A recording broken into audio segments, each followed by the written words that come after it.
If you would turn to me, John chapter 16, sharing with you some passages of Scripture, but again, there's a powerful story here that is unfolding that Christ himself, you just imagine, if you will, for a moment.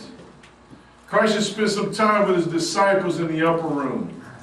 He has shared with them, and he has taken the bread and broken it. He has taken the cup and said, this is the cup of the New Testament. This is the blood of the new covenant.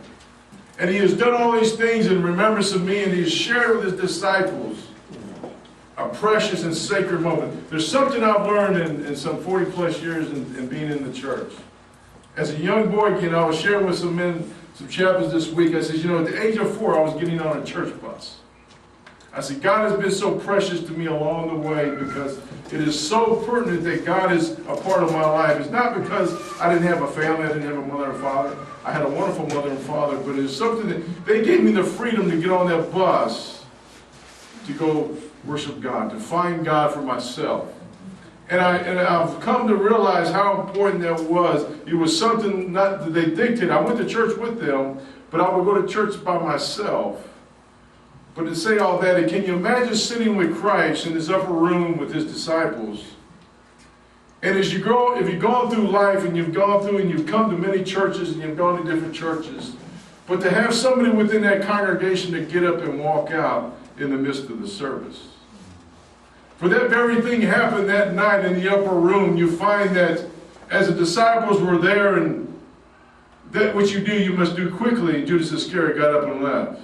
I was wondering for a moment what would it have been like for those disciples to be sitting there and have a man walk away. Because when he walked away, he didn't hear these words that Jesus was beginning to expound. And he says, now the time has come that must be glorified. You find that he's ready to share something with them that is so precious that Judas missed it. He wasn't there to hear the next 3 chapters. From John chapter 13 to John chapter 16, you find this discourse. Before he goes to Gethsemane, you find that Jesus is unfolding what is about to happen. He's encouraging his disciples to say, lay hold, let not your heart be troubled. If you believe in God, believe also in me, and my Father's house are many mansions. If it were not so, I would have told you, but he's getting ready to share something. I must leave so the Comforter can come. He shares that I am the vine and you are the branches. He shares that I am the way, the truth, and life. He shares these personal, sacred insights to who he is, but he's trying to encourage the disciples, get ready, for a time is coming. And when that time comes, let not your heart be troubled. And it's amazing that when these things begin to happen, we sometimes wonder, God, in the midst of everything that is going on, can I find your peace? Because you find in John 14:27, you hear these words that, peace I leave with you, my peace I give unto you, not as the world gives, but I give unto you. Let not your heart be troubled, neither let it be afraid. And this leads me to John chapter 16, verse 33. This is how sacred this text is to me, because as a young soldier at Fort Eustis back in 1987, I'd already applied to come to Lee in 88, in 87 and 88. I was on my way to Lee, but we were on an exercise at Fort Eustis, and another sergeant came in. I was sergeant at the time, and he came in and he said, hey, Sergeant Gregory, how do you handle this routine, this military lifestyle? What gives you a purpose? And God quickened me to John chapter 16:33. And when you hear these words, you let them sink in for a moment. Begin to think about Jesus speaking to the disciples in the upper room before he walks up, before he goes to Gethsemane. Judas has already left. He's unfolded some powerful truths of what's about to happen. But in verse 31, Jesus answered them, do you now believe? Behold, the hour cometh, yea, is now come, that you shall be scattered, every man to his own, and shall leave me alone, and yet I am not alone, because the Father is with me. These things have I spoken unto you, that in me you might have peace. And in the world you shall have tribulation, but be of good cheer. I have overcome the world. Now when I said that to the young man, he kind of was sitting on a cot thinking, what has just happened? He was expecting something else. He was expecting to find a different answer. A positive thought, maybe, an encouraging word, and a great attitude always precedes a great performance, something we teach our soldiers. But you find that it's more than just an attitude that gets us to where we need to go. We find that in life we need something that's going to sink within our soul and our spirit to kind of rest with us when we're going through something. In our text today, we have three contrasting events in our life. You find that there's an in me, Jesus is talking to us about, over against in the world. He said, in me you may have peace, but in the world you will have tribulation. He says, you may have peace, but you find that I guess you will have peace. You will have tribulation. But understanding the third point here is that you're going to have peace over against trouble. Now we see a lot going on today. We wonder what's happening. But the Lord is trying to convey something to his disciples that night, and then which he's about to, in the night in which he's about to be betrayed. Can you think for a moment when Jesus already knows what's going to happen? He knows trouble's coming. Disciples can't see the trouble. And it's powerful that in his last two verses here, Jesus tells them that you're going to go your own way. Because then Peter laid his next to Jesus and said, Lord, I'll never deny you. But Jesus that very night said, Peter, you don't understand. You're going to deny me 3 times before the cock. Before the sun arises tomorrow morning, you're going to deny me 3 times. That it's the very night that Jesus is sharing his words to his disciples. Let not your heart be troubled.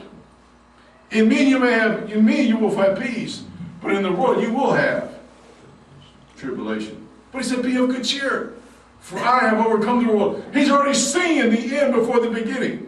He already knows what's going to happen. He knows Judas is coming back to kiss him on the cheek. He knows what's about to happen. He knows he's going to be before Pontius Pilate. He knows he's going to the cross, but he knows he's going to the grave. He knows he's going to arise on the third day. He understands that I've overcome the world, because early in this text you find that the prince of this world, the devil, understood what was about to happen. His time is in hand, but you find that Jesus had an insight saying, you know, disciples, you understand what's about to you. You can't see it right now. But you're going to have trouble. Not that you're going to have peace your whole life just because you're my disciples. Because the very night in which Jesus was betrayed, that next morning, what happened? The disciples scattered. Jesus he's telling them ahead of time. So Jesus sometimes gives us that word before we're ready to face something. I'm saying, Lord, I'm about to face something, but can you give me something for that moment? And he's already given it to us. Because as I sat there with that soldier, I says, be of good cheer. He kind of looked at me like, how can you be of good cheer when we're always going places? It's hard for me to find cheer sometimes, but I got to tell my wife goodbye, and tell my kids goodbye. That is not an easy thing to do. And you find there's got to be something else, because, and I appreciate what you said, because it is so true, because there is no shame in the struggle.